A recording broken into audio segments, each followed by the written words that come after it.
"Daddy, that man is scary." A little girl's cry shatters a silent subway car. But when her father does the unthinkable, the truth about this so-called scary man sparks a chain of secrets, second chances, and a fight that will leave everyone asking, what if the person you fear most is the very hero you need? Before we get into the story, comment below where in the world you are watching from today. The subway platform glowed harsh white under fluorescent lights as David Miller guided Sophie through the turnstile.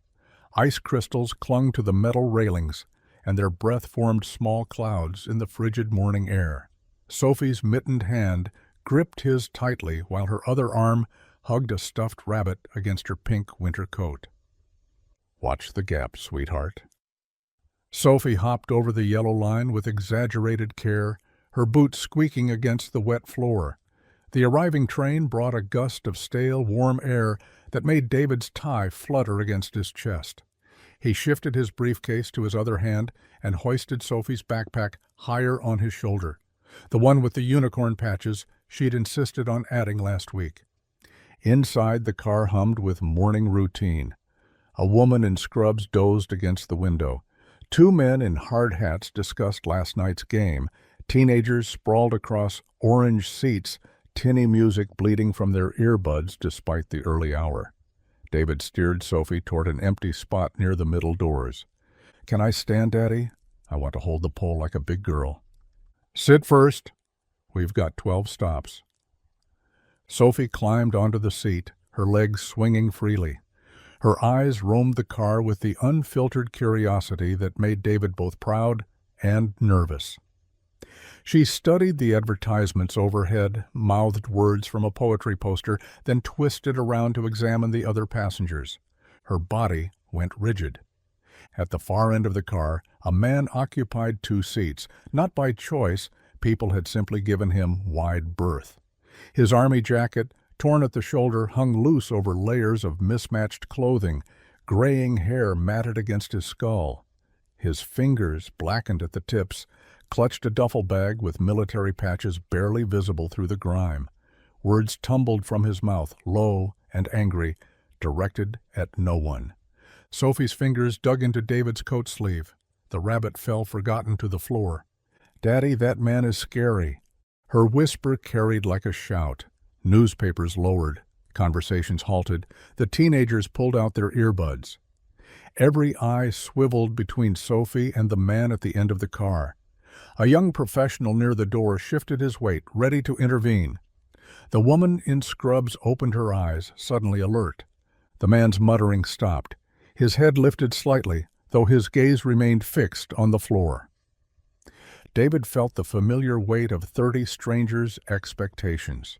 "Move away. Shield your daughter. Don't make trouble." The safe, sensible response that every parent would understand. He knelt beside Sophie instead.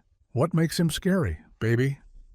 Sophie glanced around at the watching faces, then back at the man. "He's big and dirty and talking to himself." "You're right. He does look different from us." David kept his voice gentle but clear enough for others to hear. "But you know what? Sometimes when people look scary on the outside, they're actually hurting on the inside." The man's fingers loosened on his bag. David stood, taking Sophie's hand. "Come on, let's go say hello." Gasps rippled through the car. The professional by the door stepped forward, then hesitated. Sophie planted her feet. "No, Daddy." "Trust me, sweetheart. Remember what Mommy used to say about being brave?" Sophie's face scrunched with concentration. Then, clutching her father's hand like a lifeline, she let him lead her down the swaying aisle. They stopped 3 feet away, close enough to talk, far enough to respect boundaries. The smell hit them, unwashed clothes, stale alcohol, something medicinal underneath. David didn't flinch. "Morning, sir. I'm David, and this is my daughter Sophie. Are you doing all right?" The man's eyes lifted, brown, bloodshot, surprised. His mouth worked silently before words emerged, rusty from disuse. I'm fine. Cold morning to be out. You heading somewhere warm?" A bitter laugh. Nowhere's warm anymore. Sophie peeked out from behind David's leg. What's your name? The man blinked at her, as if remembering how to process a child's directness. Marcus. That's my uncle's name. Sophie brightened slightly. Do you have kids? Pain flickered across Marcus's weathered face. The entire car leaned in, breath held. Got a daughter. Haven't seen her in long time. She's got a little girl about your age. A granddaughter. Sophie stepped out from behind David. What's her name? Angela. She liked to whistle. Could never get it right, though. Marcus's voice cracked. I tried teaching her. We'd sit on the porch and I'd show her how to purse her lips just so, but she'd just blow raspberries instead. Made this ridiculous sound. He demonstrated weakly, a soft pft that barely carried. Sophie giggled. I can't whistle either. Daddy tries to teach me, but I just spit everywhere. The trick is, Marcus sat up straighter, some ancient muscle memory of being needed taking over. You gotta make your mouth really small, like you're sipping through a straw. Then blow gentle-like, not hard. Sophie pursed her lips, producing only air. Marcus almost smiled. Takes practice. Angela got it eventually. Last time I saw her, she could whistle whole songs. The train began slowing. David heard murmurs behind him, surprised, moved, reassessing. As the brakes squealed and the car lurched to a stop, someone started clapping. Then another. Then the entire car erupted in applause. Marcus shrank back, confused. Sophie bounced on her toes. They're clapping for you, Mr. Marcus. But David knew better. They were clapping for the moment when fear transformed into connection, when a subway car full of strangers witnessed something they'd replay in their minds all day. The doors chimed open. People filed out, several nodding at David, one woman squeezing his shoulder as she passed. The subway doors closed behind them, leaving David, Sophie, and Marcus standing on the cold platform. Morning commuters rushed past, giving the unlikely trio wide berth. David checked his watch, 40 minutes before he needed to be at the office. There's a diner around the corner. The words left his mouth before his brain caught up. Would you like to join us for breakfast? Marcus took a step backward. I appreciate the kindness, but please come, Mr. Marcus. Sophie bounced, her stuffed rabbit swinging wildly. I like your stories. You can tell me more about Angela. The big man's shoulders sagged. David recognized the war playing out across his face.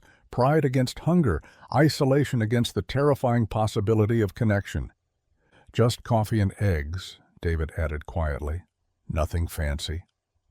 Marcus nodded once, sharp and decisive, like he'd made harder choices before.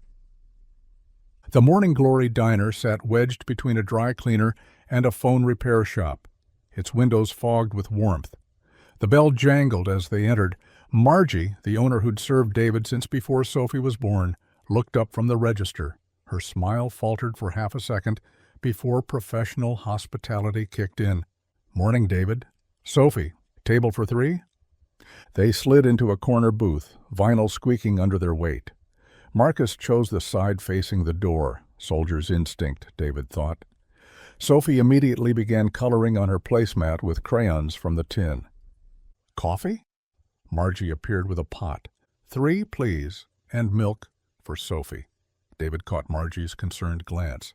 Everything's fine. Marcus wrapped his large hands around the white ceramic mug like it might escape. Steam rose between them, a fragile barrier. So, David ventured after they'd ordered, pancakes for Sophie, scrambled eggs and toast for the men. You mentioned you're a veteran? Marine Corps, 2 tours in Iraq, 1 in Afghanistan. Marcus's voice carried differently now, steadier. Got out in 09. Thought I'd come home to normal life. Sophie looked up from her coloring. My friend Tommy's dad was in the Army. He has medals.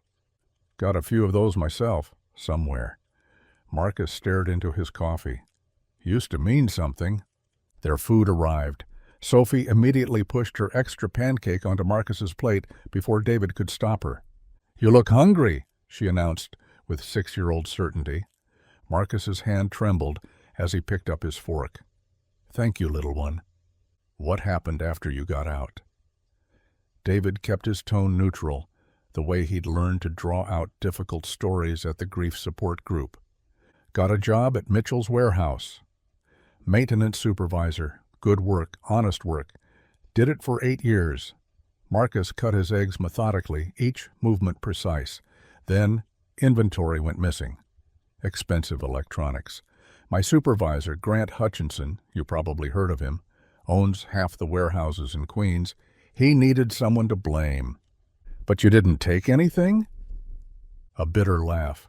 "Course not. But who's going to believe the vet with PTSD over the man who golfs with judges? They found one box in my locker. Planted there, but couldn't prove it. Lost my job, my benefits. Couldn't get hired anywhere else with theft on my record." Sophie reached across the table, patting Marcus's weathered hand with her small one. "That's not fair."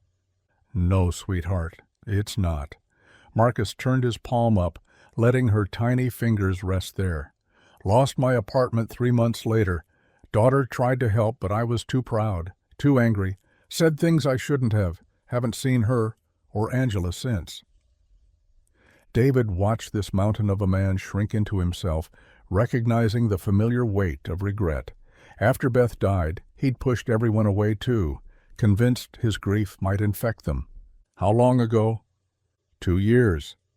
Marcus finally took a bite of the pancake Sophie had given him. His eyes closed briefly. 2 years since I tasted anything this good. They ate in companionable silence. Sophie chattered about school, her art project, the class hamster named Mr. Whiskers. Marcus listened with an attention that suggested he was storing every word. When the check came, David paid despite Marcus's protests. Outside, the morning had warmed slightly, though their breath still clouded the air. David pulled out his wallet again. "Look, I know you're proud, but I don't take charity. It's not charity. It's—" David searched for words that wouldn't wound. "It's one human helping another.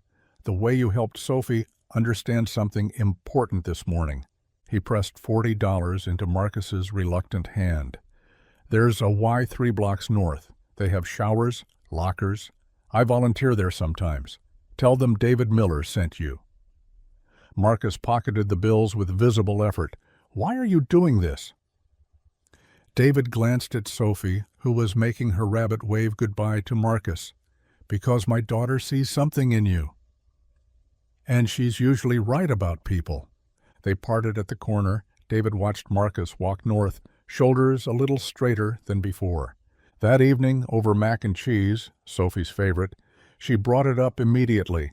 "Can Mr. Marcus be my friend?" David set down his fork. "What made you ask that?" "He seems lonely, and he knows about being sad, like us, after Mommy." She dragged her spoon through the cheese, creating patterns. "I think he needs friends." David studied his daughter's earnest face, seeing Beth's compassion shining through. The morning hadn't been chance, he realized. It had been Sophie's heart recognizing another wounded soul, the way children sometimes see past all the walls adults build. "Yeah, baby, I think you're right." This was just the beginning. The next morning brought sharp sunshine that made the ice glitter like broken glass. David gripped Sophie's mittened hand as they navigated the sidewalk toward Preston Academy, her private school nestled between brownstones. "Look, Daddy, the puddles are mirrors." Sophie hopped around a frozen patch, her breath puffing white clouds. At the school gates, the usual cluster of parents stood chatting. Their conversations halted when David approached. Mrs. Chen pulled her son closer. Mr. Davidson, who usually complained about the Giants' latest loss, suddenly found his phone fascinating. "David." Melissa Hartford, president of the Parent Association, intercepted him, her smile stretched thin as plastic wrap. "We heard about yesterday, on the subway. News travels fast. Someone posted a video. It's been circulating." She glanced at Sophie, then back at David. "That was very brave of you." The word brave sounded like foolish in her mouth. Other parents drifted closer, a subtle wall forming. Their children, Sophie's classmates watched from behind expensive winter coats. "The man seemed unstable," Mr. Davidson finally said. "You can't be too careful these days." David felt Sophie's hand tighten in his. "He's a veteran who needed help." "Still," Mrs. Hartford's voice dropped, "perhaps next time think about the example you're setting." Before David could respond, the bell rang. Sophie kissed his cheek and ran inside, waving at friends who didn't wave back. David stood there watching parents shepherd their children away from where he stood, as if homelessness might be contagious. At work, David stared at spreadsheets that might as well have been hieroglyphics. His computer screen blurred as Marcus's words echoed, "Who's going to believe the vet with PTSD over the man who golfs with judges?" His colleague Janet stopped by his cubicle. "Saw the video? That was something." "Which video?" She pulled out her phone, showed him shaky footage titled "Dad's Beautiful Response When Daughter Calls Homeless Man Scary." 20,000 views already. The comments ranged from praise to warnings about enabling vagrants and endangering children. David pushed the phone away. "I just talked to him, that's all. More than most would do." Janet squeezed his shoulder. Beth would be proud. The mention of his wife made his chest tighten. Beth had always seen the best in people. She'd volunteered at 3 different shelters, dragged David along until he learned to see past the dirt and damage to the humans underneath. That evening, Sophie dumped her backpack by the door while David heated up leftover spaghetti. Between her watercolor paintings and permission slips, he found it. A cream-colored envelope with the Preston Academy crest. "Dear Mr. Miller, it has come to our attention through multiple concerned parents that an incident occurred yesterday morning involving your daughter and a vagrant individual. While we appreciate acts of charity, we must prioritize the safety and well-being of all our students.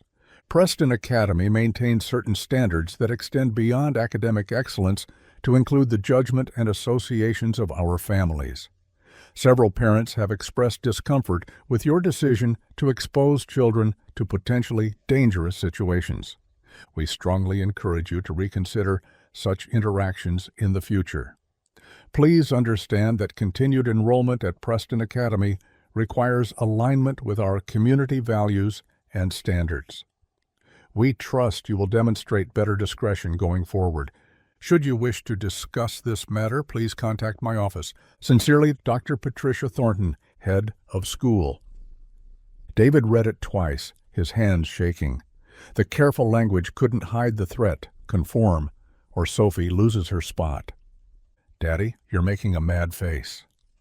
Sophie stood in the doorway, clutching her stuffed rabbit. He folded the letter, forced his expression neutral. "Come here, baby." She climbed onto his lap, fitting perfectly against his chest the way she had since she was tiny. "Remember how we talked about Mr. Marcus yesterday? He's nice. He told funny stories. He is nice. But some people at your school, they think Daddy shouldn't have talked to him." Sophie's forehead wrinkled. "Why?" "Because he looked different. Because he doesn't have a home right now. Sometimes people judge others by how they look instead of who they are inside." "That's mean." "Yeah, it is." David held her tighter. "The school sent a letter saying they're worried about you being around him." Sophie pulled back, indignant. "But he didn't do anything bad. He just talked to us. He was sad about Angela." "I know, sweetheart. But sometimes grown-ups get scared of things they don't understand. Then we should help them understand." She said it with such certainty, such pure conviction, that David's eyes burned. After tucking her in, reading 2 chapters of Charlotte's Web, and checking the closet for monsters, David sat at the kitchen table with the letter spread before him. Beth had fought for Sophie's spot at Preston, interviewed 3 times, wrote essays about educational philosophy, even attended their fundraising gala despite the chemo making her sick. "She deserves the best," Beth had whispered from her hospital bed. "Promise me she'll stay there." But Beth had also taught him about grace, about seeing Christ in the least of these, about standing up for people who couldn't stand for themselves. David's hands clasped together, elbows on the table. God, he whispered to the empty kitchen. Beth always knew what to do. I'm trying to keep my promises to her, but I don't know which one matters more. Help me see the right path. Give me wisdom, please. The refrigerator hummed. Outside, a siren wailed, distant and lonely. David sat in the darkness, waiting for an answer that didn't come. The morning air bit sharp through David's coat as he walked the 12 blocks to St. Matthew's soup kitchen. He'd called in late to work, something he rarely did, but the image of Marcus alone on that subway platform wouldn't leave him alone. He found Marcus exactly where he'd guessed, hunched on the steps outside the kitchen, which didn't open until noon. The duffel bag sat between his feet like a loyal dog. Marcus looked up, surprise flickering across his weathered face. "David? Thought you might be here." David sat down beside him, the cold concrete seeping through his pants. "How'd you sleep?" "Under the bridge on Fulton. Security guard didn't bother me." Marcus studied him. "Why are you here?" "Because nobody should be alone all the time." Marcus's jaw worked, processing this. "Your little girl, Sophie? She in school?" "Yeah, listen, I was thinking, there's a thrift store 2 blocks over. Good quality stuff. Let me dash. "No," Marcus stood abruptly. "I don't take charity." David stood too. "It's not charity. It's friendship. There's a difference." They stared at each other, 2 stubborn men on frozen steps. Finally, Marcus's shoulders dropped. Just a shirt, nothing fancy. The thrift store smelled like mothballs and possibility. Marcus fingered a flannel shirt, checking the price tag, putting it back. David grabbed it along with sturdy work pants and a navy pea coat that looked almost new. "That's too much." "Marcus, when's the last time someone did something nice for you? Just because?" The question hung between the racks of donated clothes. Marcus's eyes grew wet. "My daughter. 3 Christmases ago, before everything went bad." David pushed the clothes into his arms. "Then it's overdue." In the cramped changing room, Marcus emerged transformed. The coat fit perfectly across his broad shoulders. The clean pants replaced torn jeans. He stood straighter, glimpsing himself in the mirror, like seeing a ghost of who he used to be. "I look normal." "You look good." They were debating lunch when Sophie burst through the door, David's mother trailing behind. "Uncle Marcus!" Sophie launched herself at him before David could react. Marcus froze, arms hovering, afraid to touch her. "It's okay," David said softly. "She's a hugger." Marcus's arms came down carefully, patting Sophie's back like she might break. "Hey there, little one. Grandma picked me up early because I had a tummy ache, but I'm better now, and Daddy texted that you were here, and I wanted to see you, and you look so nice," Sophie said in one breath. David's mother, Ellen, extended her hand. "I'm Ellen." "I've heard about you." Marcus shook it carefully. "Ma'am." "There's a barber shop next door," Ellen said, studying Marcus with the same direct gaze her son had inherited. "My treat." "I couldn't." "Nonsense. Sophie, tell Mr. Marcus about your presentation." As Sophie chattered about her report on butterflies, they steered Marcus into Tony's barber shop. The elderly barber didn't blink at Marcus's appearance, just wrapped him in a cape and got to work. The transformation took 40 minutes. Years fell away with each pass of the razor. The wild beard became neat stubble. The matted hair turned into a clean cut that revealed strong features and kind eyes. Marcus touched his face in wonder. "Haven't seen myself in, God, I don't know how long." Sophie clapped. "You're handsome." Marcus flushed red. David paid while his mother distracted Marcus with questions about his service. They ended up back at the diner, squeezed into a corner booth, cups of hot cocoa steaming between them. The waitress who'd served them before did a double take. "Sir, you were here yesterday?" "Yes, ma'am." She smiled. "You look wonderful." Other diners glanced over, but curiosity replaced the fear from before. Sophie showed Marcus her butterfly drawings while Ellen asked about his time in the service. David watched it all, marveling at how one shower, one shave, one set of decent clothes changed how the world saw a man. But the man himself hadn't changed. Still careful with his movements, still gentle with Sophie, still carrying hurt in every line of his body. Walking home as streetlights flickered on, Sophie slipped her mittened hand into Marcus's. He stopped dead on the sidewalk. "Uncle Marcus," she said, tugging him forward. "Come on." His face crumpled. David pretended not to notice, talking to his mother about weekend plans while Marcus composed himself. At their apartment building, Marcus shook David's hand, then Ellen's. Sophie demanded another hug. "Thank you," Marcus said roughly. I haven't felt human in a long time." "Tomorrow's Saturday," David said. "Know any good playgrounds?" Sophie's been wanting to try the one in Riverside Park. Yeah, there's a good one near the boat basin. Pick you up at 10? Marcus nodded, unable to speak. Later, as David tucked Sophie under her constellation quilt, she whispered, "Daddy, he's not scary anymore." Was he ever really scary? She thought about it. No? Just sad, but less sad now. David kissed her forehead, turned off the lamp. In the kitchen, his mother waited with tea and the letter from Preston Academy, which she'd found on the counter. "You're going to keep helping him?" Not a question. "Yes." "Even if it costs Sophie her spot?" David stared into his mug. What would Beth do? His mother squeezed his hand. "Exactly what you're doing." But knowing that didn't make the choice any lighter. Tomorrow would bring new challenges, new stares, new judgments. David didn't care, not anymore. Saturday morning arrived crisp and bright. Sophie bounced beside David as they walked to Riverside Park, her purple jacket unzipped despite the cold. "Zip up, sweetheart." "But I'm not cold." "Do you think Uncle Marcus will be there?" "We'll see." They heard him before they saw him. Thin, sweet notes of a harmonica drifted through the bare trees. Sophie grabbed David's hand and pulled him toward the sound. Marcus sat on a green bench near the playground, eyes closed, playing something slow and bluesy. His new coat made him look like any other grandfather enjoying the morning. The duffel bag rested at his feet. Sophie broke free and ran. "Uncle Marcus!" His eyes snapped open, the music dying mid-note. "Hey there, butterfly girl." "You play music. Can you teach me?" Marcus glanced at David, who nodded.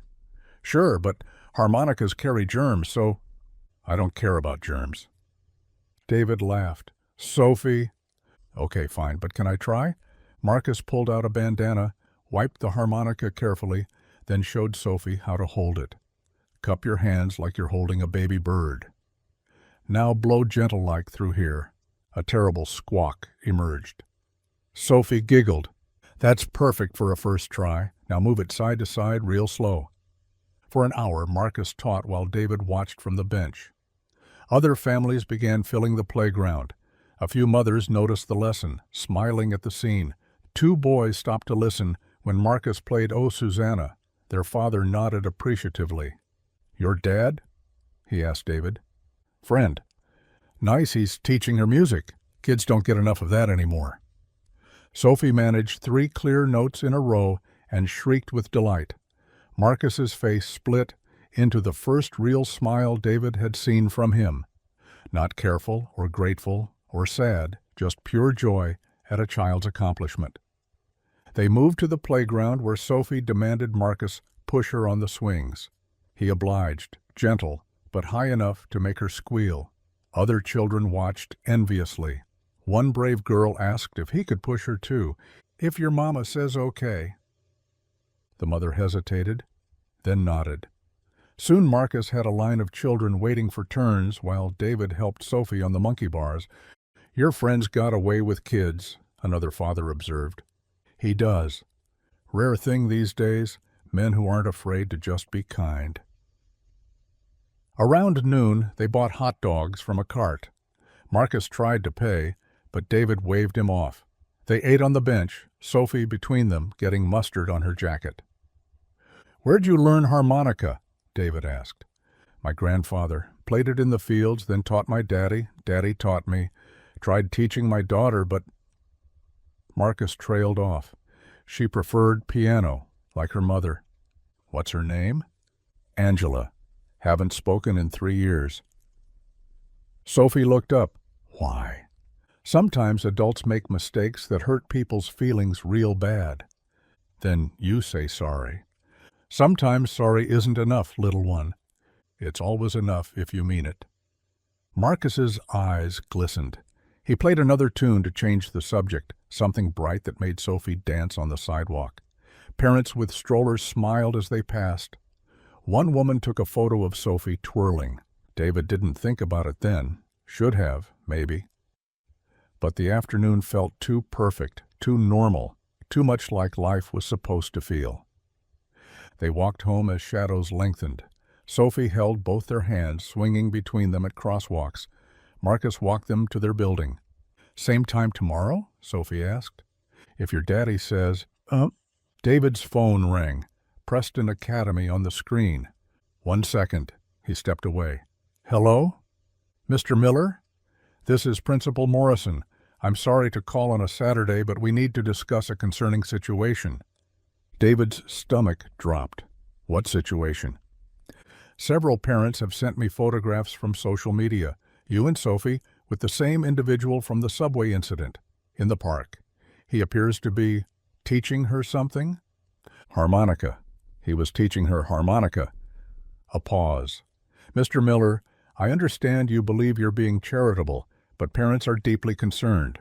They're questioning whether Sophie's exposure to unstable individuals might endanger other children." "Marcus isn't unstable. He's a homeless man with unknown mental health issues and no background check. Parents pay considerable tuition for their children's safety. Unless you publicly distance yourself from this individual, I'm afraid Sophie's continued enrollment will be reviewed at Monday's board meeting." "You're threatening to expel my daughter for showing kindness?" "I'm trying to protect the school community. You have until Monday to decide." The line went dead. David stood frozen. Sophie tugged his sleeve. "Daddy? What's wrong?" "Nothing, baby. Say goodbye to Marcus." "Bye, Uncle Marcus. See you tomorrow." Marcus caught David's expression. "Everything okay?" "Fine. Just, we'll see you." That night, after Sophie fell asleep, David sat at the kitchen table with the principal's words echoing. The original letter lay beside his coffee, now joined by printed emails from concerned parents. Inappropriate associations, poor judgment, safety of our children. His wife Beth had fought for Sophie's spot at Preston, wrote essays, attended interviews, scraped together tuition, her dream school for their daughter. But Beth would have loved Marcus, would have seen past the dirt and despair to the gentle soul underneath, would have stood up to every pristine parent who confused privilege with righteousness. David stared at Sophie's harmonica drawing taped to the refrigerator. 3 stick figures holding hands, her, David, and Marcus. "My family" scrawled across the top in purple crayon. Monday's board meeting, 2 days to choose between his daughter's education and a broken man's dignity.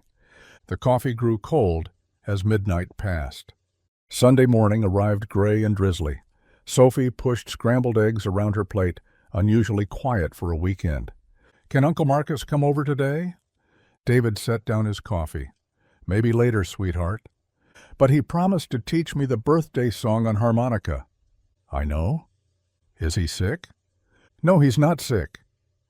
Sophie studied her father's face with that uncanny perception children possessed.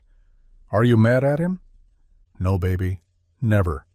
"Then why—" "Finish your eggs. We're going on an adventure." David had lain awake past 3, wrestling with Monday's deadline. But watching Sophie's face light up at Marcus's music, seeing the man bloom under her innocent affection, some things mattered more than prestigious schools. They found Marcus at his usual spot near the soup kitchen, reading a newspaper someone had left behind. "Uncle Marcus!" Sophie flew at him. He caught her, surprised. Hey there, little songbird. Didn't expect... We're going on an adventure, she announced. Marcus looked at David, questioning. The VA office on Elm Street. They have Sunday hours. David, I don't... Just trust me. The Veterans Affairs office smelled of burnt coffee and floor wax. A few men sat in plastic chairs, staring at nothing. Marcus tensed at the threshold. I haven't been here since. Since doesn't matter. Only today. The caseworker, Mrs. Chen, remembered Marcus from years before. No judgment in her eyes, just professional warmth. Mr. Johnson, good to see you again. Ma'am. While they updated his information, Sophie explored the waiting room's small library, pulling out picture books. David noticed Marcus's hands trembling as he signed forms. Support group meets Tuesdays and Thursdays, Mrs. Chen explained. No pressure, but the door's open. I'll think about it. That's all we ask. Outside, Marcus breathed deep. Haven't set foot in there since Angela told me to stop wallowing and get help. Got angry instead of listening. But you went in today. Today's different.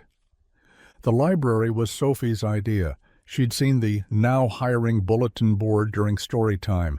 The afternoon crowd was thin. Students hunched over laptops, elderly men reading newspapers. David commandeered a computer terminal while Sophie showed Marcus her favorite books. The job sites might as well have been written in foreign code to Marcus. Create an account? Password must contain. What's a special character? Like an exclamation point. Why's it need that? Security. Marcus stabbed at keys, deleted, tried again. The cursor blinked mockingly. This is stupid. Nobody needs computers to fix pipes or paint walls. They do to apply for the jobs? Well, it's still stupid. Sophie appeared with an armload of books. What's stupid? Computers, Marcus muttered. Oh, they're easy. Look, she reached past him, fingers flying. See? Click here, then here. When'd you learn that? School. We have computer class on Wednesdays. Marcus watched her navigate menus with casual expertise. Your generation's going to leave us all behind. Nope, we'll teach you, like you taught me harmonica. Something shifted in Marcus's face. He turned back to the screen with renewed focus. They worked through 3 applications. Maintenance at the VA, Marcus qualified. Janitorial at the community center, also qualified. Building supervisor at a halfway house, perfect match. Employment gap, Marcus read. 2019 to present. Put personal circumstances, David suggested. That's lying. That's truth. Sophie wandered back with more books. Marcus, you could be a teacher. Don't think so, Songbird. Why not? You taught me harmonica better than YouTube. That's different. No, it's not.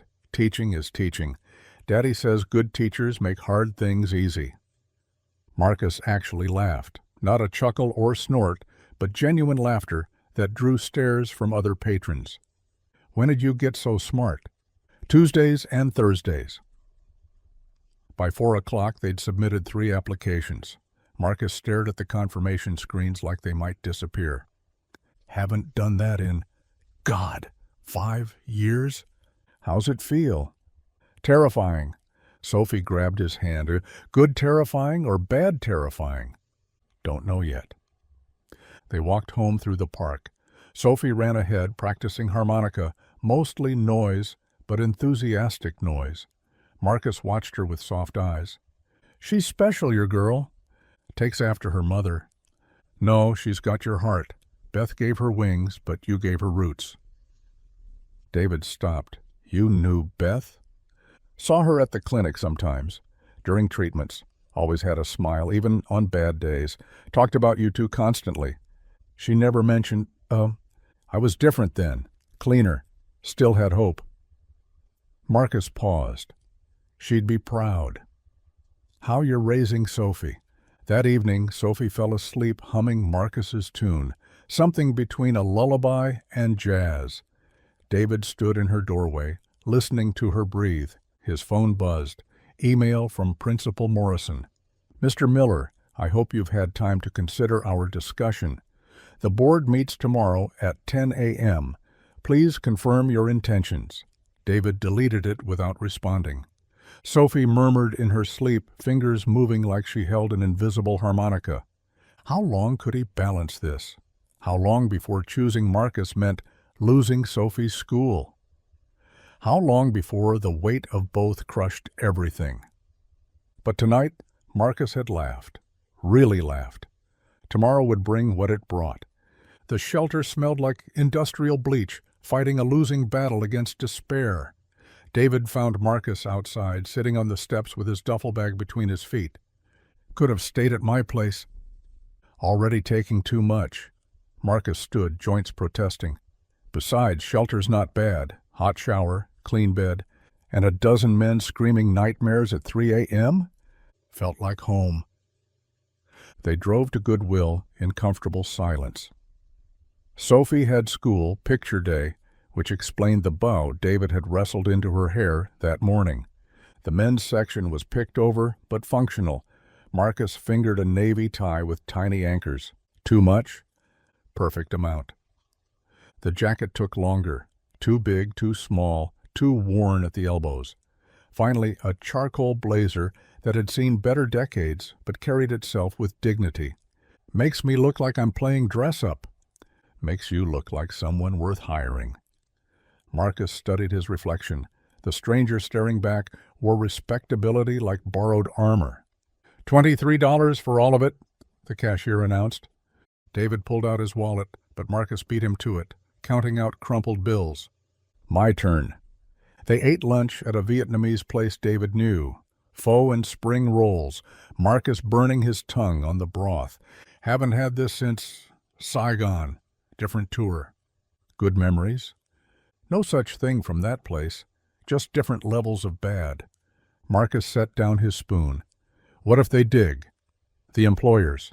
What if they find out about the theft accusation?" "It was false." "Doesn't matter. Accusations enough these days. Google my name, first thing that comes up is veteran suspected of warehouse theft.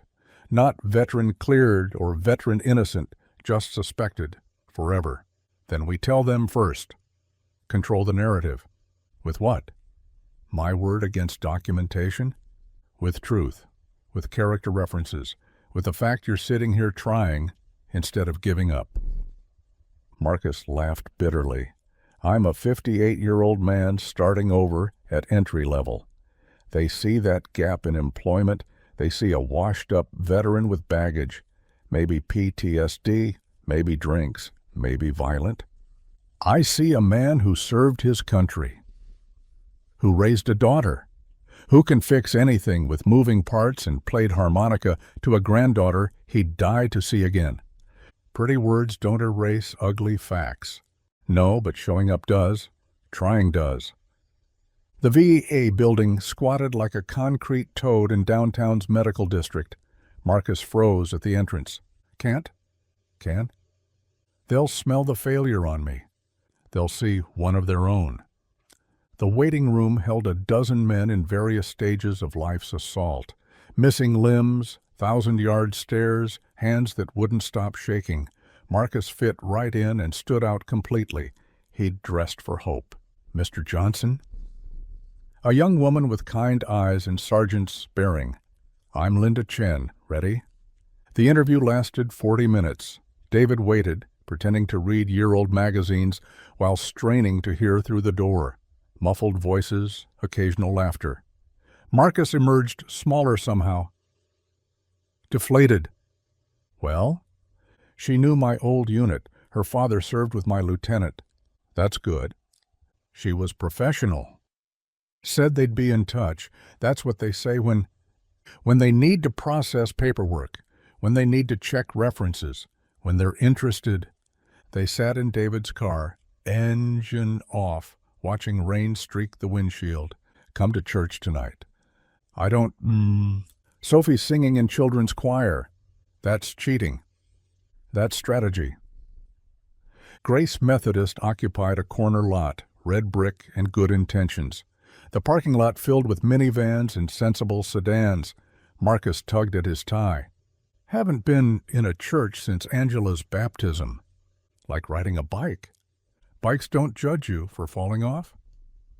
But the congregation didn't judge. They shook hands, offered bulletins, made space in pews. Mrs. Patterson, ancient and powdered, patted Marcus's hand. So nice to see new faces.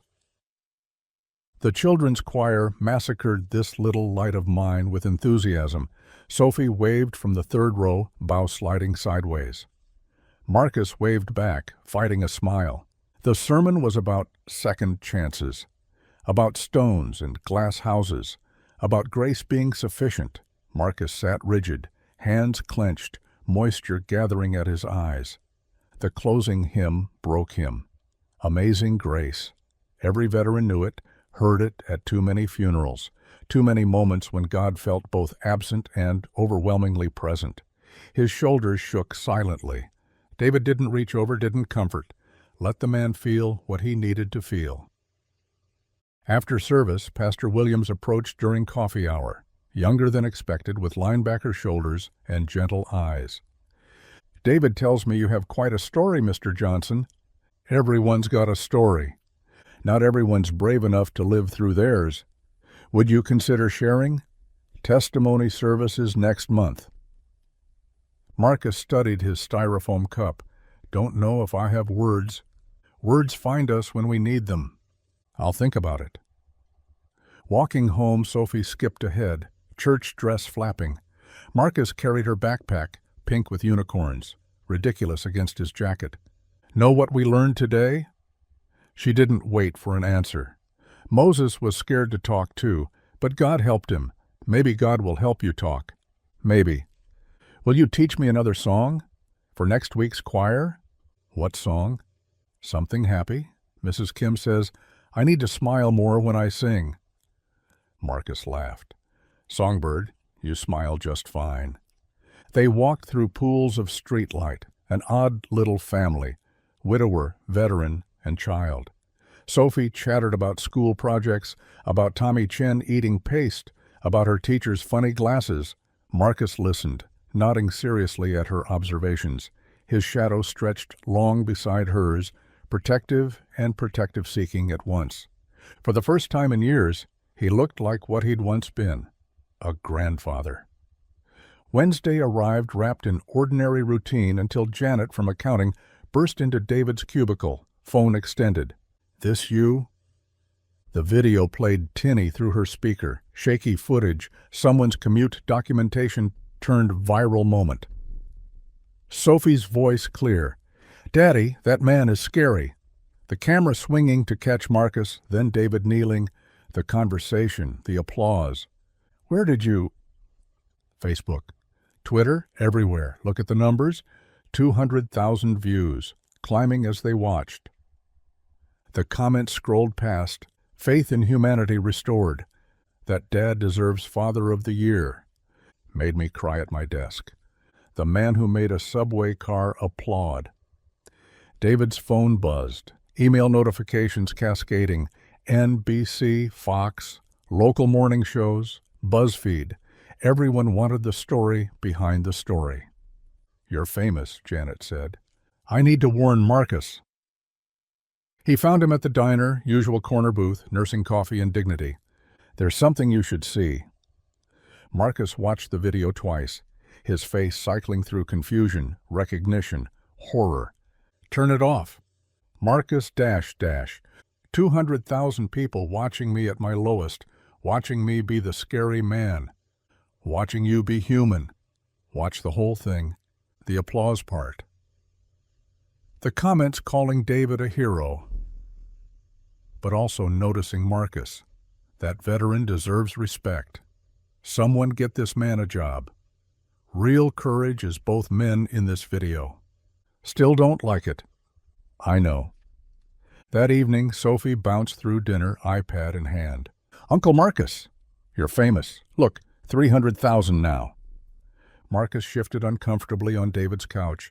They'd started having dinner together most nights, Sophie insisting. "Not the good kind of famous songbird?" "Yes, it is. Everyone knows you're not scary. They know you're good, like I knew." She pulled up comment after comment, reading the positive ones aloud, skipping the cruel ones with 6-year-old editorial discretion. See? This lady says you remind her of her grandpa. This man says thank you for your service. The doorbell interrupted. David answered to find a young woman with perfect teeth and aggressive energy. Mr. Miller, Chelsea Park, Channel 7, could we have a moment about your viral video? We're having dinner. Just a quick, is that him, Mr. Johnson? Marcus appeared behind David, Sophie peeking around his legs. No comment? Sir, people want to know your story. You've touched millions. Said no comment. Chelsea retreated, but David knew she'd be back. They all would be. Thursday brought more requests. The story jumped from social media to morning shows. Local man's compassion goes viral. The footage played on loops behind anchors discussing kindness, veterans' issues, the power of breaking stereotypes. David's phone wouldn't stop. His boss called him in. This attention good for the company? I didn't seek it out. Not saying you did, just saying, be careful. Internet fame burns both ways. That evening, a different knock. Not media aggressive, but official polite. Mr. Johnson, I'm Rebecca Martinez from Veterans Voice Foundation. We saw the video. Marcus stood in David's doorway, defensive. We're having our annual fundraiser Saturday. Would you consider speaking? Just 5 minutes. Share your story. We'll donate $5,000 to veteran housing programs if you do. Sophie tugged Marcus's sleeve. You could help other soldiers? Rebecca left her card. Marcus stared at it like it might explode. Can't speak to crowds. You spoke to the subway car. That was different. That was just talking. Friday became speech preparation. David's dining table covered in crumpled attempts. Just tell them what happened, David suggested. Hi, I'm Marcus. I lost everything. Tell them who you were, who you are, who you're becoming. Sophie contributed crayon illustrations for visual aids. Marcus holding tools. Marcus in uniform, Marcus playing harmonica, Marcus and Sophie and David as stick figures holding hands. Can't use those, Songbird. Why not? Because I'll cry. Saturday arrived too fast. The hotel ballroom held 200 people and too much expectation. Marcus stood backstage, index cards shaking. Can't. Can. David straightened his tie. They don't want to hear, they want to hear truth. Sophie, in her best dress, grabbed his hand. I'll stand with you. No, Songbird, you stay with your dad. I'm coming. Rebecca introduced him. Applause already, just for showing up. Marcus approached the podium like it might bite. The cards scattered from nervous fingers. Sophie bent to collect them, handed them back solemnly. The microphone squealed. I wrote something, but, He looked at the crowd. Other veterans, families, donors with checkbooks and guilt. 3 months ago, I was nobody. No, worse than nobody. I was the scary man on the subway, the one you move your kids away from. Silence. Sophie's hand found his. Before that, I was somebody. Had a job, had a home, had a daughter who looked at me like this one looks at her dad. His voice cracked. Lost it all to a lie. One accusation, one powerful man saying I was a thief. No proof needed when you're just maintenance, when you're just another veteran with too many rough edges. Someone coughed. Marcus continued. Sleeping rough teaches you things. How invisible you become, how people see threat before they see human. Until... He looked at Sophie. Until a little girl calls you scary on a subway, and her dad does something impossible. He introduces himself. He asks if you're okay. The room blurred through tears he didn't bother hiding. David Miller gave me back my name. Sophie gave me back my heart. They saw me. Not the smell, not the situation. Me. Sophie broke from his hand, wrapped both arms around his waist. The room made a collective sound, half sob, half sigh. I don't have an ending to this story. Still looking for work. Still fighting to reconnect with my daughter. Still scared most days, but I have something I didn't have before." He lifted Sophie easily. She wrapped her arms around his neck. "Hope." The standing ovation started before he finished. Sophie waved regally from his arms, understanding somehow that this moment wasn't just his, but theirs. At the reception after, people approached carefully, respectfully. Job offers, housing resources, a therapist specializing in veteran trauma offering free sessions. An older woman touched his sleeve. "My son came back different from Afghanistan. Your story, it helps." Marcus nodded, unable to speak. Later, in David's car, Sophie asleep across the back seat, Marcus stared out the window. "They saw me." They did. "My story mattered." It does. Think Angela saw? Think she knows? David glanced in the mirror at Sophie, mouth open, bow completely sideways now. "I think the universe has a way of delivering messages where they need to go." Marcus pulled out his harmonica, played softly to not wake Sophie. The tune drifted through the car, not sad anymore, not quite happy, but something in between, something like hope. The coffee shop's bell chimed every few seconds, each time making Marcus flinch. He'd changed positions 3 times, unable to find comfort in the wooden chair. "She's coming," David reassured him. Maybe she changed her mind. Sophie colored intently, tongue poking out in concentration. "She'll come. You're her daddy."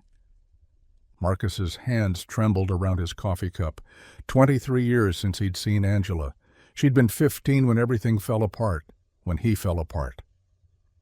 The bell chimed again. A woman entered, scanning the room. Middle-aged now, professional blazer, careful makeup. But Marcus recognized the way she held her shoulders, defensive, ready to run.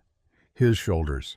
Their eyes met. Angela approached slowly, each step measured. She stopped 3 feet from the table, safe distance. "Dad." Not father, not Marcus. Dad. The word hit him like a physical blow. "Angela." His voice came out broken. She sat across from him, purse clutched in her lap like armor. David started to stand to give them privacy, but Angela shook her head. "Stay, please. I need witnesses." The words stung. Marcus nodded, understanding. "You look—" Angela paused. "Different." From the video. David helped. Got me cleaned up. After 23 years, a stranger helps you. The accusation landed hard. "Angela, You left." Her voice stayed level, controlled. "Mom was dying, and you left." "I didn't leave. I lost everything, the job, the accusation." "You lost us. You chose pride over family." Sophie looked up from her coloring, sensing the tension. "Your mom didn't want me there. Said I made things worse." She was scared, angry, dying. "She needed you to fight for us, not disappear." Marcus's hands shook harder. Coffee sloshed. "I tried to call?" 3 times. 3 times in 23 years. You never answered. Because you never tried hard enough." Sophie slid from her chair, walked around the table. She patted Angela's hand gently. "It's okay to be sad. I get sad about my mommy, too." Angela stared at the little girl, walls cracking. "He takes care of me," Sophie continued matter-of-factly, "like a grandpa. He teaches me songs and makes sure I don't trip on sidewalk cracks and carries my backpack when it's too heavy." "Sophie," David started, "he's not scary at all. He just looks scary sometimes when he's thinking hard about sad things." Angela's carefully applied mascara began to run. "Is that what you do?" She looked at Marcus. "Take care of her?" "She takes care of me more than I take care of her." "That's not true," Sophie protested. "You saved me from the mean dog last week." "What mean dog?" David asked. "The Chihuahua that barked at me." Uncle Marcus stood in front of me. Despite everything, Angela's mouth twitched toward a smile. "You always were terrified of small dogs." "Still am." Silence stretched. Sophie returned to her coloring, humming Marcus's harmonica tune. "I brought someone," Angela said finally. Marcus went completely still. She's outside with my husband. She wanted to meet you. Has questions I can't answer. She's here? Don't... Angela's voice cracked for the first time. Don't you dare hurt her. Don't you dare disappear again. I won't. You said that before. I was a different man then. Broken different. Angela stood abruptly, walked to the door. Through the window, Marcus saw her beckon to a car. A man emerged first, protective. Then a girl, about Sophie's age, wearing a purple coat and rainbow boots. Marcus stopped breathing. The girl entered, holding Angela's hand tight, curious but cautious. She had Angela's nose, his eyes. Lily, this is your grandfather. Lily studied him solemnly. You're the subway man from the video. I am. My friend Maya said you looked scary. I probably did. But then you played harmonica. Marcus reached into his pocket slowly, pulled out the battered instrument. Still do. Sophie jumped up. Can you teach us both? I know 3 notes already. Lily looked at her mother, who nodded slightly. The girls sat together, Sophie immediately showing Lily her coloring book. Marcus watched his granddaughter, the way she held her crayon, the tiny furrow between her brows when concentrating, features he'd missed developing, milestones he'd never witnessed. Play something, Lily commanded suddenly. Marcus lifted the harmonica with shaking hands.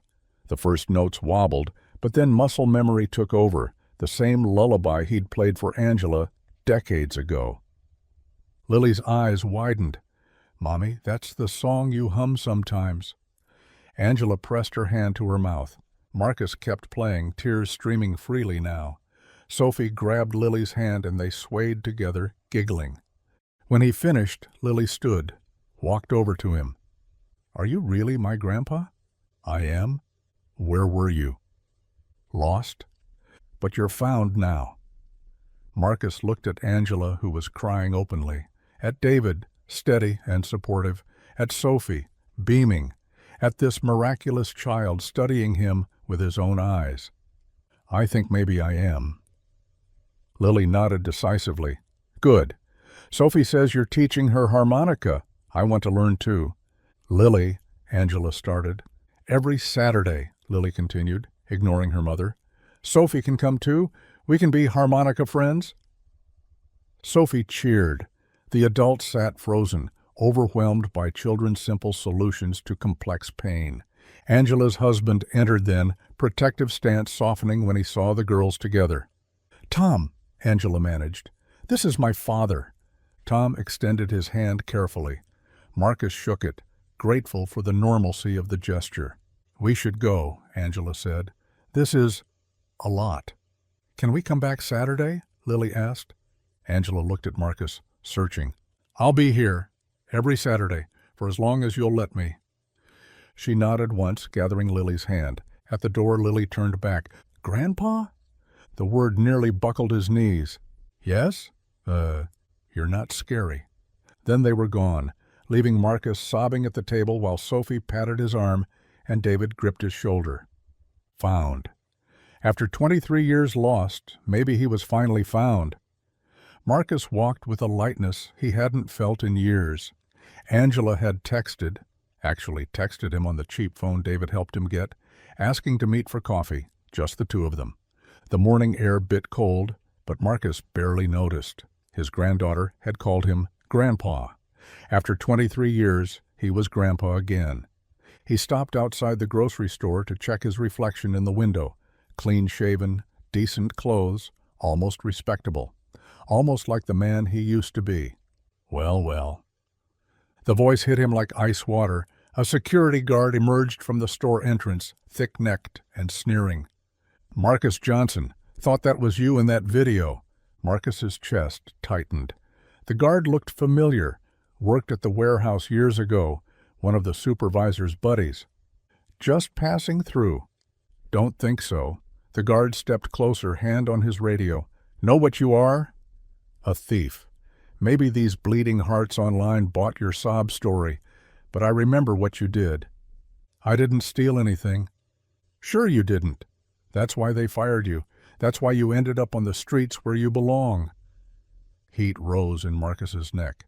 I was cleared. The investigation. The investigation got buried because nobody cared about some worthless maintenance man.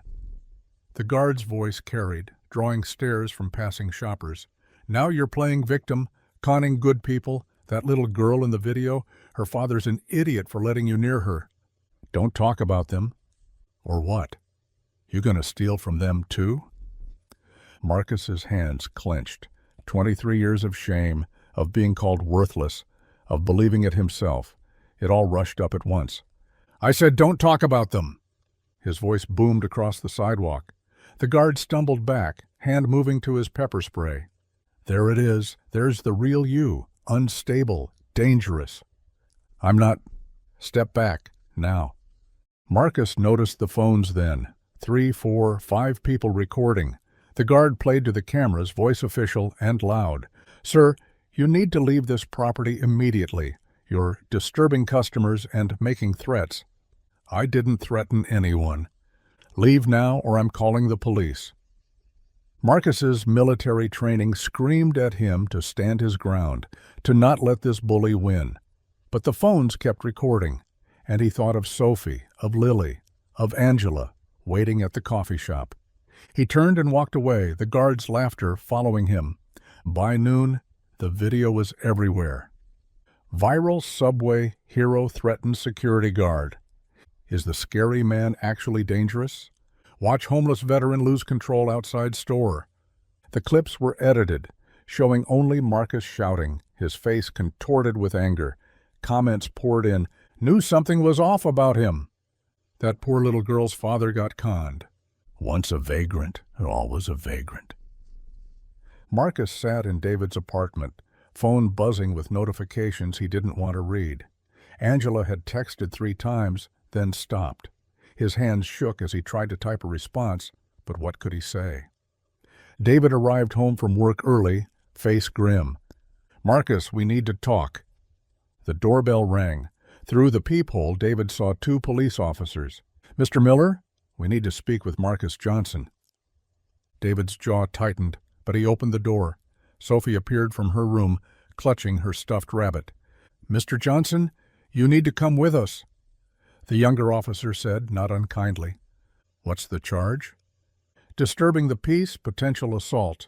The security guard filed a complaint. He didn't assault anyone. The video quote. We have our orders, sir. Marcus stood slowly. It's okay, David. This is ridiculous. He was provoked. Daddy? Sophie's voice was small. What's happening? The older officer pulled out handcuffs. Sorry, protocol. Marcus held out his wrists. The click of metal on metal echoed in the small apartment. Uncle Marcus? Sophie's eyes filled with tears. It's going to be okay, little one. No! She ran forward, but David caught her. He didn't do anything wrong. That man was mean to him. I saw the video. Sophie, honey. Tell them, Daddy. Tell them he's good. The officers led Marcus toward the door. He looked back once, seeing Sophie's face pressed against David's shoulder, her small body shaking with sobs. Outside, neighbors watched from doorways. Someone filmed. Marcus kept his head up, military bearing intact, even as shame burned through him. From the window, Sophie watched the patrol car pull away, her breath fogging the glass. David's phone exploded with messages. Saw the news? This is exactly what we warned you about. Principal Morrison. David, what were you thinking? My kids are asking questions. Jennifer, from the PTA. Dude, your homeless friend just got arrested. Maybe time to reconsider? Steve from accounting? Emergency parent meeting tomorrow. Your attendance is required. School board. David sank into a kitchen chair, head in his hands. Everything was falling apart. The progress, the hope, Marcus's reunion with his family, all crumbling because of one confrontation, one edited video, one cruel security guard. Sophie stood beside him, still in her school uniform, face streaked with tears but chin raised. Daddy? He looked up at his 6-year-old daughter, expecting fear or confusion. "You can't give up on Marcus." "Sophie, it's complicated." "No, it's not." Her voice carried startling conviction. "You told me brave people don't walk away. You said being good means standing up for people even when it's hard." "This could affect your school." "I don't care about school." The words burst out of her. "Marcus is our friend. He's Lily's grandpa. He was just starting to be happy." David pulled her close, feeling her fierce little heart beating against his chest. "What if I can't fix this?" Sophie pulled back, looking him dead in the eye with wisdom beyond her years.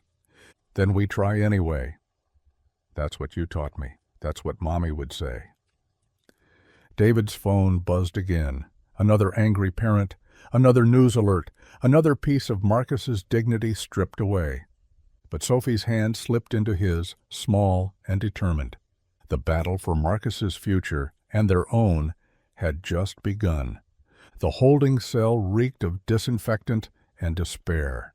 Marcus sat on the metal bench, his back against the cold concrete wall, counting the scratches previous occupants had carved into the paint. 17 hours since the arrest. 17 hours of replaying that moment outside the grocery store. He should have walked away sooner, should have kept his mouth shut. Should have never believed he could be anything more than what he was, a broken veteran who scared little girls on subway trains. The fluorescent light buzzed overhead, casting harsh shadows that made everyone look guilty. In the corner, a drunk man snored. Across from him, a kid who couldn't be older than 19 stared at nothing. Marcus closed his eyes, but the security guard's sneer lived behind his eyelids. Once a thief, always a thief. The worst part? Everyone watching had believed it. Those phones recording, those faces turning away, they'd all seen what they expected to see. Not a falsely accused man defending his dignity, but a dangerous vagrant losing control. Angela hadn't called, neither had Lily. Of course they hadn't. Why would they want anything to do with him now? David tucked Sophie's blanket around her shoulders, her stuffed rabbit positioned just right under her arm. She'd insisted on hearing the story about the brave knight who helped the misunderstood dragon, even though she knew how it ended. "The dragon wasn't really scary," Sophie murmured, half asleep. "People just didn't understand him." "That's right, sweetheart. Like Uncle Marcus." David's throat tightened. "Yes, like Marcus." "You'll help him, won't you, Daddy? You'll be the brave knight?" "I'll try." "Promise?" "I promise." She drifted off, her breathing evening out, but her last words echoed. "Promise." David kissed her forehead and slipped out, closing the door softly. In the living room, his phone waited like an accusation. 23 unread messages, 4 voicemails from the school, 2 from concerned coworkers. He ignored them all and dialed Pastor Williams. "David, I heard what happened. How are you holding up?" "Not great. Marcus is in jail for something that wasn't his fault. Sophie's crying herself to sleep, and half the city thinks I'm harboring a criminal. What do you need?" "Prayer? And maybe a miracle. I can offer both. Bring Marcus to service when he gets out. Let people hear his real story, not what's on social media. If he gets out, if he'll even talk to me again. Have faith, David. Sometimes the darkness is deepest right before dawn." Next, David called Tom, his lawyer friend from college. "David, it's almost midnight." "I need help. It's about Marcus." "The veteran from the viral video?" "I saw what happened today. The whole thing's a setup. That security guard targeted him, provoked him. Marcus has a clean record except for that false accusation years ago. Send me everything you have. I'll visit him tomorrow, see what we're dealing with." "Tom, I can't pay much." "We'll figure it out. Get some sleep. You sound exhausted." But sleep wouldn't come. David sat at his kitchen table, laptop open, reading comment after comment under the videos. The subway hero had become the subway threat. The heartwarming story had curdled into cautionary tale. Morning arrived too soon. Sophie dressed quietly, her usual chatter absent. At the school gates, conversations died as they approached. Parents pulled their children closer, offering tight smiles that didn't reach their eyes. David. Jennifer Chen, PTA treasurer, intercepted him. "We need to talk about your situation." "Not now, Jennifer. The board meeting is at 4. Don't miss it." In the classroom, Sophie hugged him longer than usual. "Be brave, Daddy." "You too, sweetheart." The jail's visiting room smelled like industrial cleaner and broken dreams. Marcus shuffled in, orange jumpsuit hanging loose on his frame. He'd aged years overnight. "You shouldn't have come." David leaned forward. "Of course I came. Your girl's got school to think about, a reputation. You don't need this weight." "Stop. That guard was right. I'm just a—" "Stop." David's voice cut sharp. "You want to know what Sophie said last night? She said you're not scary. She said you're brave and kind, and that people just don't understand you." Marcus's hands trembled on the metal table. "She was right the first time. On that subway, I am scary. Look where I am. You're here because a bitter man with a badge decided to humiliate you. Because people would rather believe a lie than face the truth." "The truth?" Marcus laughed, hollow and bitter. "The truth is, I'm a 60-year-old failure sitting in jail while my granddaughter thinks I'm a criminal. The truth is, you're a veteran who served his country, a grandfather who loves his family, a man who taught my daughter to play harmonica and reminded her that kindness matters. David, I'm not abandoning you. Sophie won't let me, and frankly, neither will I. Even if the whole city turns against us, even if her school kicks her out, even if everyone calls us fools, we're not walking away." Marcus stared at the scarred table, processing words he didn't deserve to hear. "Why?" "Because Sophie's mother died 2 years ago, and I almost let grief swallow me whole. You know who pulled me through? A 6-year-old girl who refused to let me give up. Now it's our turn to not give up on you." The guard signaled time was up. David stood, but Marcus grabbed his wrist. "I don't know if I'm strong enough for this fight." "You don't have to be. That's what friends are for." Marcus watched David leave, the heavy door clanging shut. Alone again in the fluorescent glare, he sat on his narrow cot, staring at the floor. The darkness pressed in, whispering that he was worthless, that hope was foolish, that scary men didn't get happy endings. But somewhere in that darkness, a small flame flickered. A little girl who called him Uncle Marcus. A father who wouldn't walk away, a promise that he wasn't alone. Marcus lay back on the thin mattress, closing his eyes. For the first time since the arrest, he didn't see the security guard sneer. He saw Sophie smile. That evening, David sat hunched over his laptop at the kitchen table, phone pressed to his ear. Tom's voice crackled through the speaker, professional but strained. "The prosecution's pushing for assault charges. The security guard claims Marcus threatened him. That's ridiculous. The video shows Marcus raising his voice and stepping forward. It's enough to muddy the waters." David rubbed his temples. "What about witnesses?" "I'm tracking down a few people who were there. One woman said the guard was aggressive first, but she's hesitant to testify. People don't want to get involved." Sophie appeared in the doorway clutching her harmonica. David hadn't heard her come downstairs. "Daddy?" "Sweetheart, you should be in bed." She padded over, bare feet silent on the tile. "Is Mr. Tom helping Uncle Marcus?" Tom's voice softened through the phone. "Is that Sophie?"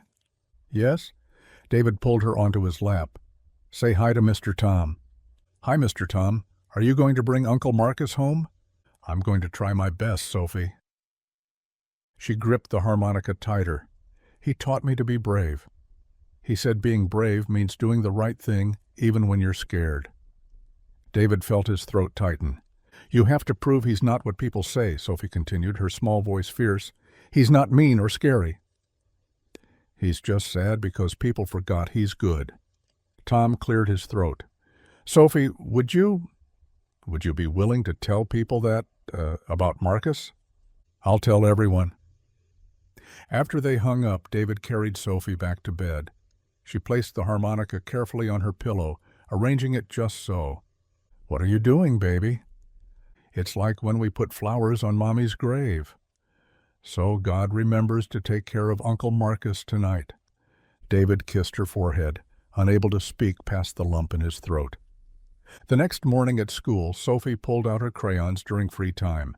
Her teacher, Ms. Rodriguez, watched as Sophie drew two figures holding hands, a tall man with gray hair and a smaller girl with pigtails. "That's beautiful, Sophie." "Who is it?" "Uncle Marcus and his granddaughter. They're going to be together again soon." "Uncle Marcus?" "He's in jail, but he didn't do anything wrong. People think he's bad because he looks different, but he taught me harmonica and tells the best stories." Ms. Rodriguez knelt beside her. "You care about him a lot. I pray for him every night. Daddy says prayer is how we fight for people when we can't do anything else." The drawing showed Marcus smiling, something Sophie had seen only glimpses of. She'd given him a blue shirt instead of orange, standing in a park instead of behind bars. "Can I keep this?" Ms. Rodriguez asked gently. "It's for Uncle Marcus. But you can show people first." That Sunday, Ms. Rodriguez stood before the congregation at Grace Community Church. She held Sophie's drawing as she spoke. "Many of you have seen the news about Marcus Johnson. Some of you have met him here. This drawing was made by one of my students who calls himself Uncle Marcus. She wanted me to share that he's teaching her to be brave." Murmurs rippled through the pews. Pastor Williams stood. "Marcus has been attending our services. I've seen him help stack chairs, fix a broken door latch, share his testimony with tears in his eyes. If this child can see his worth, shouldn't we?" Mrs. Patterson, elderly and usually silent, raised her hand. "He fixed my gate last week. Wouldn't take payment. Said helping neighbors is what decent folks do." "He sat with my son at the veterans meeting," added James Curtis. "First person to get him to open up about Afghanistan." One by one, testimonies emerged. Small acts of kindness, quiet presence, gentle spirit. "Then we need to act," Pastor Williams declared. "Not just pray, though we'll do that too. We need to show up." That evening, David sat across from Marcus in the visiting room. Marcus looked worse, hollow-eyed, shoulders bent under invisible weight. "Tom says the case is complicated." Marcus nodded, unsurprised. "Story of my life. But something else is happening." David pulled out his phone, showing Marcus photos Tom had sent. "The church is mobilizing. People are writing letters, offering to testify about your character." "Why would they?" "Because Sophie drew this." David held up a photo of the drawing. "She told her teacher you're teaching her to be brave." The teacher told the church. Now everyone's talking about the real Marcus Johnson. Marcus stared at the image, two figures holding hands under a bright sun. "She drew me smiling. She draws what she believes is true." "David, Marcus's voice cracked. "It's been years since anyone believed in me. Years since I believed in myself." Sophie never stopped believing, not from that first day on the subway. Marcus pressed his palms against his eyes, shoulders shaking. When he looked up, tears streaked his weathered face. "I used to draw with my granddaughter. Before everything fell apart. She'd make these pictures of us going on adventures, fishing, camping, flying to the moon." He laughed, wet and broken. "I told her they were just drawings. She said drawings could come true if you believed hard enough. Kids see clearer than adults sometimes. Your Sophie, she reminds me why I can't give up. If that little girl can be brave, if she can believe I'm worth fighting for." David reached through the bars, gripping Marcus's shoulder. "You are worth fighting for." Marcus clutched the photo of Sophie's drawing like a lifeline, studying every crayon stroke. A grandfather and granddaughter, together and happy. Not a wish, a promise. "Tell Sophie I'm trying to be brave too." The guard called time. As David left, he glanced back to see Marcus still holding the drawing, shoulders straightening just a little. Maybe Sophie was right.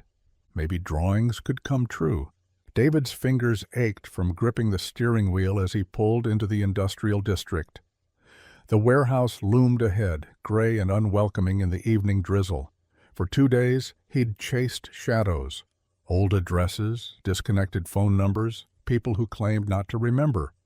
But Sophie's drawing sat on his dashboard, a promise to keep fighting.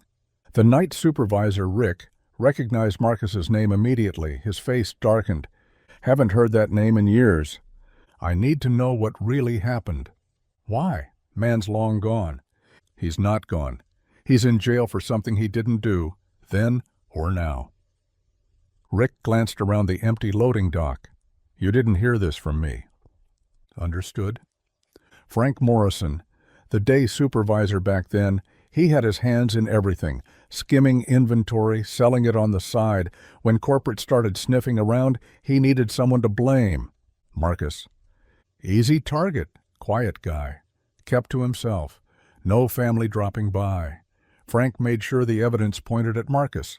Even had fake witnesses. David's jaw tightened. You knew this? Suspected, but Frank had connections. Speaking up meant losing my job. Maybe worse. I need proof. Rick hesitated, then pulled out his phone. Try Eddie Thornton. Worked maintenance with Marcus. Lives over on Maple Street now. Eddie Thornton answered his door holding a beer and wearing paint-stained overalls. When David mentioned Marcus, his expression shifted from suspicion to shame. Marcus Johnson was the best maintenance tech we had. Could fix anything with duct tape and determination. Tell me about the day of the theft. Eddie disappeared inside, returning with a battered cardboard box. He rifled through yellowed papers until he found what he wanted, a maintenance log from 8 years ago. Look here. December 15th, the day those electronics went missing. His finger traced Marcus's signature next to multiple timestamps. He was fixing the conveyor system all day. I was there with him. No way he could have been in the storage area stealing anything. Why didn't you say something? Eddie's shoulders sagged. Frank made it clear. Cooperate or join Marcus on the street. I had 3 kids, a mortgage. He handed David the log. I'm not proud of it. David took the document carefully. This could clear him. Should have cleared him years ago. I was a coward. You can make it right now. Eddie nodded slowly. If Marcus needs me to testify, I will. It's the least I owe him. David burst into Tom's law office the next morning, evidence in hand. Tom studied the maintenance log, cross-referencing it with the original theft report. This is huge. Marcus couldn't have been in 2 places at once. He started typing rapidly. Combined with Rick's testimony about Frank Morrison's pattern of theft, we can prove Marcus was framed. How fast can you file? I'll have the petition ready by noon. With this evidence, they'll have to drop the current charges and review the old case. David's phone buzzed, a text from the jail. Angela was visiting Marcus. In the visiting room, Marcus sat across from his daughter and granddaughter. The little girl, shy but curious, kept stealing glances at him. I'm sorry, Angela.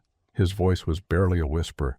When they accused me of stealing, when I lost everything, I was so ashamed. I thought you'd be better off without me. I believed them, Dad.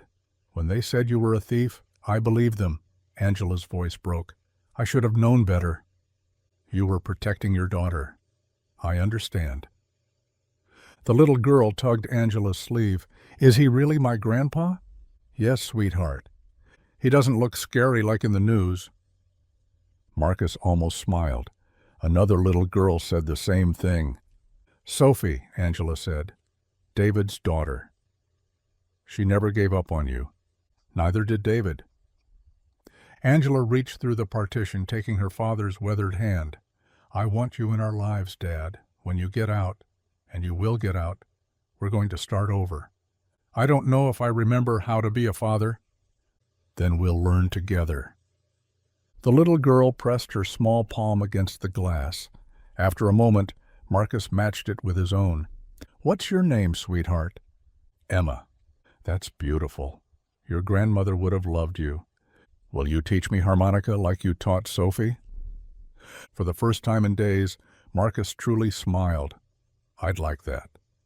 Tom called David that afternoon. "Petitions filed.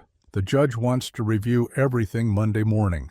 With this evidence and character witnesses, Marcus should be released." "Should be?" "Nothing's guaranteed, but this is strong. Really strong." David immediately called Angela with the news. Then he took Sophie to visit Marcus that evening. "Uncle Marcus," Sophie pressed against the glass, "I've been practicing the song you taught me. I heard the whole church is praying for me." "Not just praying. They're fighting for you." Marcus looked at David. "You found something." "Eddie Thornton kept the maintenance logs. You were fixing equipment when the theft happened. It's impossible you did it." Marcus's hands trembled. "After all these years." Monday morning, Tom presents everything to the judge. Sophie piped up. "Then you can come home?" "We'll see, sweetheart." That night, alone in his cell, Marcus lay on the narrow cot staring at Sophie's drawing, a grandfather and granddaughter, together and happy. Angela's words echoed, "We'll learn together." He whispered into the darkness, "Maybe I can still be a father. Maybe I can still be a man." For the first time in years, he believed it might be true. The small courtroom buzzed with nervous energy. David adjusted Sophie's collar while scanning the packed gallery. Church members filled 3 rows, Mrs. Henderson clutching her Bible, Pastor Williams in his best suit, even old Mr. Chen from the diner who'd served them pancakes that first morning. Angela sat rigid in the front row, her daughter Emma pressed close against her side. Marcus entered through a side door, shoulders straight despite the orange jumpsuit. His eyes swept the room, widening at the crowd. "All rise," the bailiff announced. Judge Patricia Coleman took her seat, studying the case file through narrow glasses. The prosecutor stood first, a sharp-featured man who painted Marcus as a powder keg waiting to explode. "Your Honor, Mr. Johnson has a history of confrontation. The recent incident with the security guard demonstrates his inability to control his temper. He poses a risk to public safety." Tom rose smoothly. "Your Honor, we have evidence that not only exonerates Mr. Johnson of current charges, but proves he was wrongfully accused 8 years ago." "Proceed." Tom presented the maintenance log first.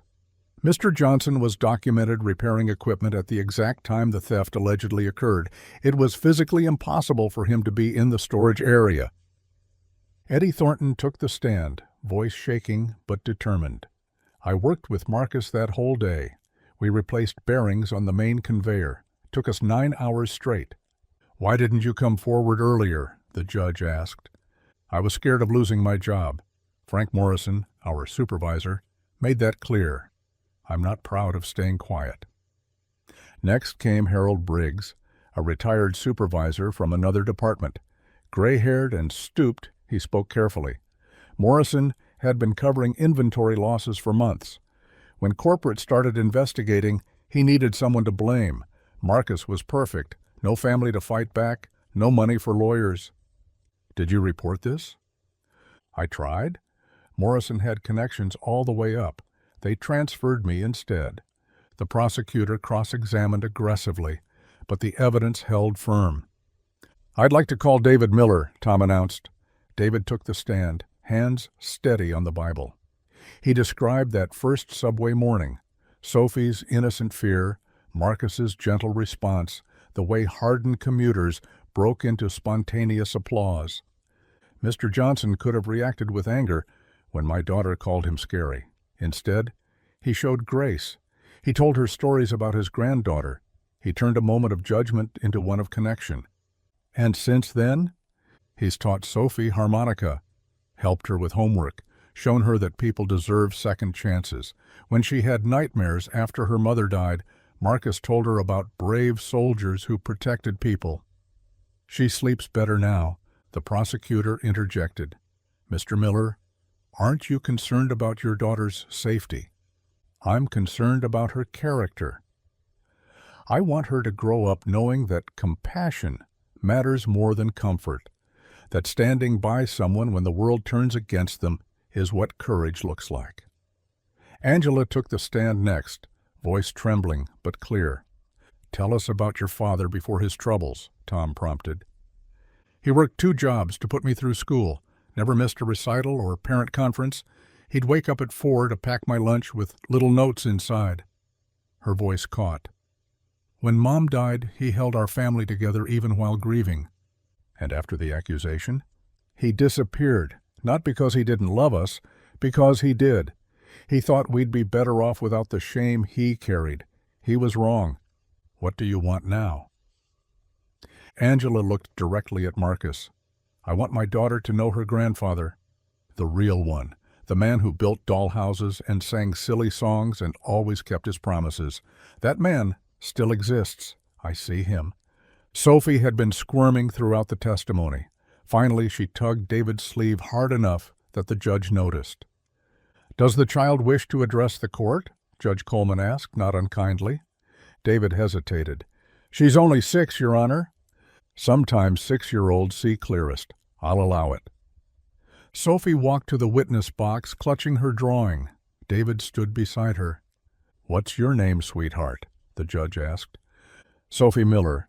I'm 6 3/4. What would you like to tell me about Mr. Johnson?"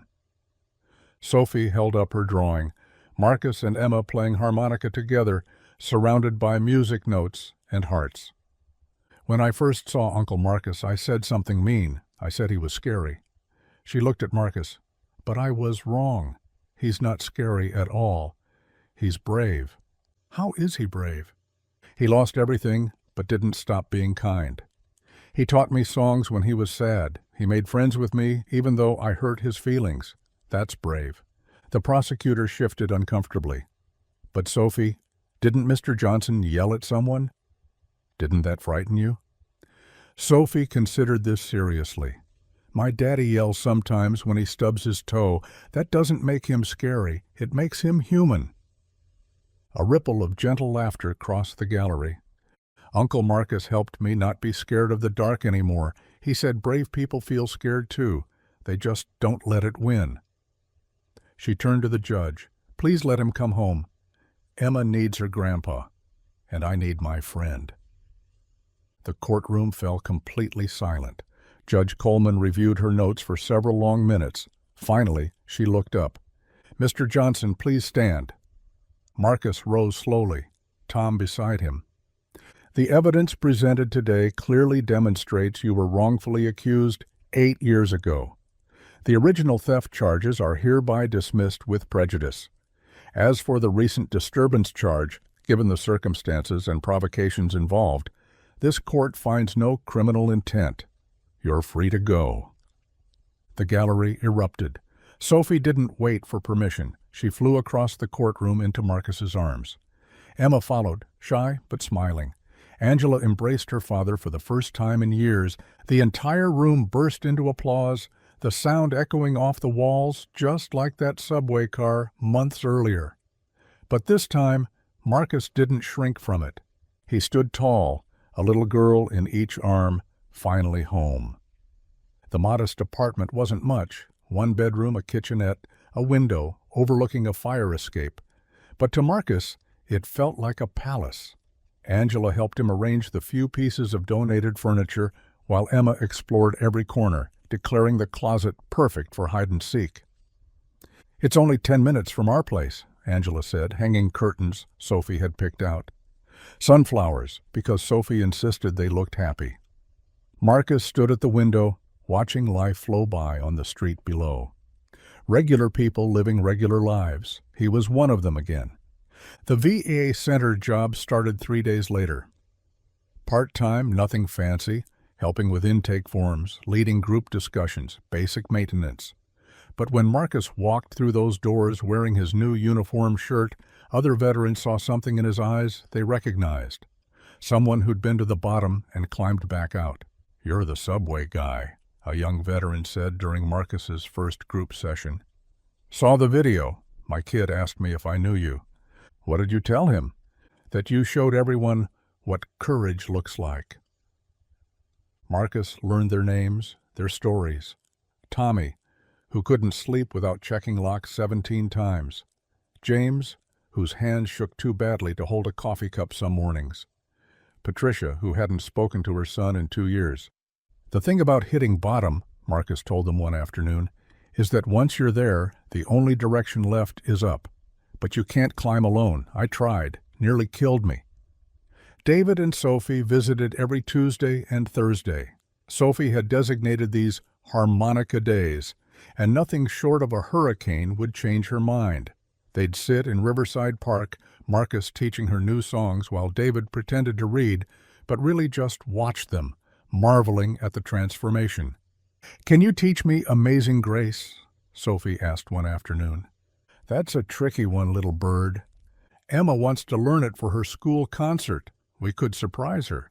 So they practiced, Sophie's determination matching Marcus's patience note for note. The newspaper reporter arrived the following week, a young woman with kind eyes and careful questions. She'd followed the story from the beginning, the viral video, the arrest, the courtroom vindication. "What changed everything?" she asked. Marcus thought about it. "A 6-year-old girl decided I was worth being brave for." The article ran Sunday morning, "From Scary to Savior, the veteran who won back his life." David read it aloud over breakfast while Sophie colored and Marcus attempted pancakes in his new kitchen. The reporter had captured something true, not just about Marcus, but about the ripple effects of kindness. The school assembly invitation came as a surprise.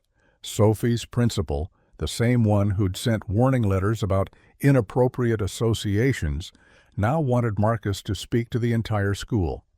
"It's a trap," Marcus said, pacing David's living room.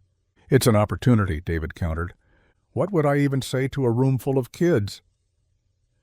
Sophie looked up from her homework. "Tell them the truth." "That's what you taught me." The auditorium was packed. Parents, teachers, 300 students from kindergarten through 5th grade. Marcus's hands shook as he waited backstage. "You've got this," David whispered. Sophie marched on stage first. No hesitation. The microphone was too tall, so she pulled it down, the squeal of feedback making everyone wince. "Hi, I'm Sophie Miller, and I'm in 1st grade." She spotted her teacher and waved. "Today, I want you to meet my friend Marcus. When I first saw him, I thought he was scary. I was wrong. My daddy says some people look scary at first, but really, they're heroes waiting for someone to notice." She turned to Marcus, beckoning him forward. "This is Marcus Johnson. He fought for our country. He lost his home but never lost his kindness. He taught me harmonica and how to be brave. He's a hero." Marcus stepped into the spotlight. The room was quiet, hundreds of young faces staring up at him. He thought of Tommy and James and Patricia. He thought of Emma and Angela. Mostly, he thought of Sophie's unwavering faith. "Sometimes," he began, voice rough but steady, "life knocks you down so hard, you forget how to stand. You start believing the worst things people say about you. You think maybe you really are scary or worthless or beyond help." A few parents shifted uncomfortably, but the children listened intently. But then someone sees past all that. Someone brave enough to say hello when everyone else walks away. Someone like Sophie. He pulled out his harmonica. "She asked me to play something. Emma, this is for you and Sophie both." The first notes of Amazing Grace floated across the auditorium. Sophie joined in with her harmonica, their duet imperfect but beautiful. When they finished, the silence lasted exactly 3 seconds. Then the entire room erupted. Standing ovation, children cheering, teachers wiping eyes. Even the principal applauded through her tears. Afterward, children surrounded Marcus, asking questions, touching his harmonica, no fear in their faces at all. The subway ride home felt different. Sophie sat between David and Marcus, exhausted but glowing. Other passengers smiled at them. Some recognized Marcus from the news. Others simply felt the warmth radiating from their little group. Sophie leaned against David, eyes heavy. "Daddy?" Yes, sweetheart. That man isn't scary anymore. David looked at Marcus Chun, who was pretending to study a subway map, but clearly listening. David smiled, pulling Sophie closer. He never was, baby. He never was. The train rumbled on through the tunnel, carrying its cargo of strangers. But tonight they didn't feel like strangers. An elderly woman smiled at Marcus. A teenager gave up his seat for a pregnant woman. Small kindnesses, barely noticeable, but David saw them all. This was how the world changed, not in grand gestures, but in quiet moments of recognition. One person seeing another's humanity. One child brave enough to say hello, one father wise enough to kneel down and introduce his daughter to a broken man who just needed someone to believe he could be whole again. The conductor announced their stop. As they stood to leave, Marcus helped Sophie with her backpack. Such a simple gesture, but it contained everything: protection, care, belonging. They stepped onto the platform together into the spring evening, going home. If you enjoyed the story, I hand-picked this next story that you will enjoy. Please don't miss this one. Click here to watch it.